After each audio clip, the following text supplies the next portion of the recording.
नमस्कार दोस्तों, इस स्टडी विद हैप्पीनेस में आप सभी का स्वागत है।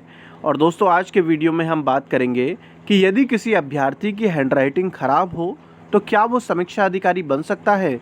दोस्तों, अगर आप हमारे चैनल पर नए हो तो चैनल को सब्सक्राइब कर लीजिए, क्योंकि गवर्नमेंट जॉब से रिलेटेड कैरियर गाइडेंस आपको हमारे चैनल के माध्यम से मिलती रहेगी। दोस्तों, सबसे पहले तो मैं आप लोगों का बहुत बहुत धन्यवाद करना चाहूँगा कि आप जो है इस तरीके की सीरीज़ को पसंद कर रहे हैं और लाइक करते हैं। दोस्तों, ये जो कमेंट है ये है प्रिंशु केसरवानी जी का। इन्होंने कहा है कि मेरी हैंडराइटिंग बहुत ख़राब है, क्या मैं पीसीएस या आरओ की तैयारी कर सकता हूँ। दोस्तों, कुछ परीक्षाओं की मैं बात नहीं करता हूँ, जैसे कि पीसीएस परीक्षा है, मेरी भी कुछ लिमिटेशन है दोस्तों, है ना, आप समझ सकते होंगे। तो आरओ की बात करेंगे कि आरओ की तैयारी कर सकता हूँ, क्योंकि इसके जो मेंस होता है उसमें लिखना होता है। दोस्तों, दो तरीके की परीक्षाएं होती हैं सरकारी नौकरी में, आपको पता ही है। एक तो प्योरली मल्टीपल चॉइस वाली होगी, उसमें आपकी हैंडराइटिंग का कोई लेना देना ही नहीं है, आपको एग्जामिनर को पता ही नहीं चलेगा कि आपकी हैंडराइटिंग कैसी है और आपकी ज्वाइनिंग हो जाएगी। दोस्तों, यहाँ पर अगर हम बात करें यूपी पीएससी आरओ या आरओ की, तो यहाँ पर जो है आपका एग्ज़ाम पहले तो जो प्री होगा वो पूरी तरीके से मल्टीपल चॉइस होने वाला है, तो राइटिंग का कोई मतलब नहीं। यदि हम मुख्य परीक्षा की बात करें तो प्री के नंबर तो जुड़ते नहीं हैं, तो मुख्य परीक्षा में दोस्तों पहला होगा आपका मल्टीपल चॉइस वाला, और साथ में दोस्तों ऐसे राइटिंग और लेटर राइटिंग, जहाँ पर कि आपकी हैंडराइटिंग एग्जामिनर देखने वाला है। तो अब दोस्तों, हैंडराइटिंग बहुत ख़राब है तो क्या करें। दोस्तों, मेरा मानना ये है कि अगर आपने इसके लिए तैयारी कर रहे हैं तो आप कम से कम स्नातक तो होंगे, और स्नातक यदि आप हैं, पास किया है आपने ग्रेजुएशन, तो चाहे हाई स्कूल हो, इंटर हो, आपने जो भी हैंडराइटिंग है, कोई अलग अभी आके तो ख़राब हो नहीं गई है। अगर ख़राब है तो पहले से ही ख़राब है ना, चाहे वो हाई स्कूल हो, इंटर हो, स्नातक हो। तो यदि आपकी कॉपी चेक हो गई हैं और आप पास हो चुके हैं तो कितनी भी ख़राब क्यों ना हो, चल जाएगा। मगर बात यह है कि जो भी आप लिख रहे हैं वो कंटेंट में आपके दम होना चाहिए।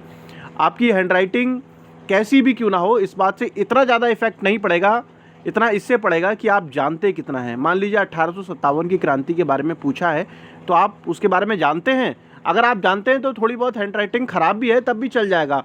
मान लीजिए आप जानते नहीं हैं, और भले ही कितनी भी अच्छी हैंडराइटिंग क्यों ना हो, आपने कुछ और ही लिख दिया उसके अंदर जाकर, हड़प्पा सभ्यता के बारे में लिख दिया 1857 की क्रांति में, तो चाहे कितनी भी हैंडराइटिंग अच्छी हो, पूरा क्वेश्चन ही काट दिया जाएगा। ठीक है, तो अगर आपकी हैंडराइटिंग ख़राब है तो उस बात की टेंशन मत लीजिए।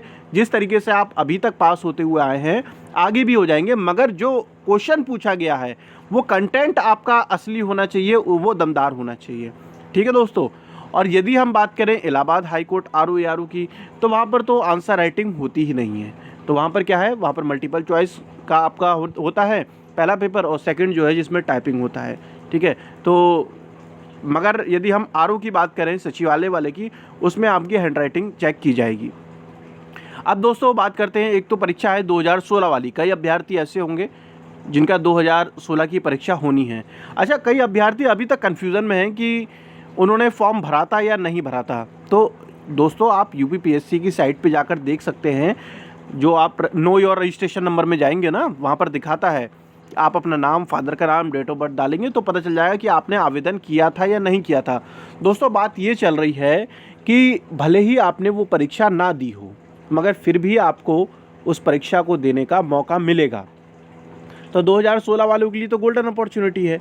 और रही बात नई भर्ती की, तो नई भर्ती जैसे ही आएगी मैं आपको अवगत कराऊंगा। इस समय पर जो अधियाचन आया है उसमें कम पद हैं, अभी धीरे धीरे करके और पद बढ़ेंगे इसके अंदर, जैसे जैसे प्रमोशन होंगे और जिस तरीके से रिटायरमेंट होंगे, तो जैसे ही पद बढ़ेंगे तो नई भर्ती भी आपको देखने को मिलेगी। मगर फ़िलहाल जो है, आप जो भी आपकी पेंडिंग परीक्षाएँ हैं उनकी तैयारी में दोस्तों लगे रहिए।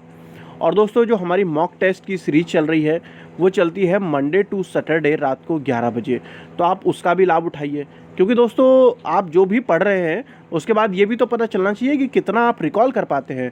वरना होता क्या है दोस्तों कि पढ़ने को तो कोई 8 घंटे 10 घंटे कितना भी पढ़ता रहे, मगर जब उसे पेपर टाइम पर रिकॉल ही नहीं कर पाएगा तो ऐसी पढ़ाई का फ़ायदा क्या है ना।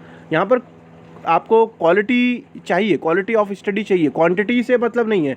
अगर आप अच्छी तरीके से पढ़ाई कर रहे हैं तो निश्चित रूप से रिकॉल कर पाएंगे। तो इसीलिए हमने सीरीज़ करा रहे हैं, और वो भी बिना ऑप्शन की, यानी कि आपको पढ़ के आना ही पड़ेगा। ठीक है दोस्तों, और दोस्तों जो हमारा टॉपिक होता है क्लास का वो आपको टेलीग्राम पर बता दिया जाता है। तो यदि आपने अभी तक हमारा टेलीग्राम का चैनल ज्वाइन ना किया हो तो डिस्क्रिप्शन में लिंक है, वहाँ से ज्वाइन कर लीजिए। और यदि लिंक काम ना कर रहा हो किसी वजह से तो आप टेलीग्राम में सर्च करें स्टडी विद हैप्पीनेस, आपको हमारा चैनल मिल जाएगा और वहाँ से ज्वाइन हो जाइए। इसी तरीके की इन्फॉर्मेटिव वीडियो पाने के लिए आप हमारे चैनल को सब्सक्राइब कर सकते हैं। और दोस्तों कैरियर गाइडेंस से रिलेटेड मैंने एक प्लेलिस्ट अलग से बना दी है, वहाँ पर जाकर आप देख सकते हैं। धन्यवाद दोस्तों, जय हिंद, जय भारत।